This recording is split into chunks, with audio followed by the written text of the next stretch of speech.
La ilaha illa anta subhanak inni kuntu minaz zolimin. Sahobalar so'rashdi, "Ya Rasululloh, u Yunusni o'ziga emasmidi u?" Deganlarida payg'ambar alayhisalom aytganlarki, Alloh taoloning gapini eshitmadinglarmi?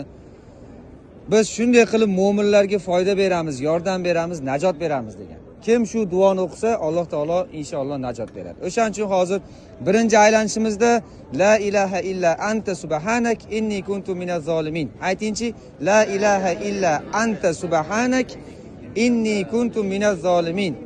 Nima degani?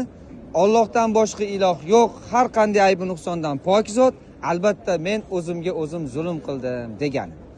Birinchi tavofimizda shuni qilamiz, ikkinchi tavofimizda la ilaha illalloh vahdahu la sharika lah, lahul mulk va lahul hamd va huva ala kulli shay'in qodir.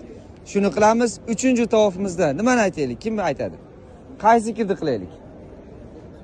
Uchinchi zikrda la havla va la quvvata illa billahil aliyil azim. Xo'p, uchinchisi, to'rtinchisida.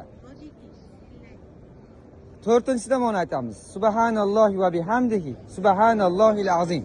To'rtinchisida, beshinchisida. Oyatul kursini o'qisakchi. Ha? Beshinchisida. Oltinchisida Allohumma solli ala Muhammad, Allohumma solli ala sayyidina Muhammad. Kim nimani bilsa. Yettinchisida bu xo'p, kelishdik. Amin. Allohimiz, Robbimiz, ilohimiz avvalo oyoqlarimizga, bellarimizga kuch-quvvat bergin.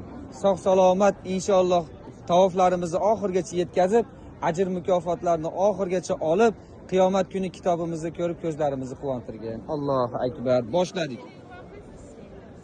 Hammamiz bir yurar ekanmiz. Yo 20, yo 40. Ha? 30. Xo'p, yaxshi. Boshladikmi? Bismillahi Allohu akbar. Bismillahi Allohu akbar. Bismillahi Allohu akbar.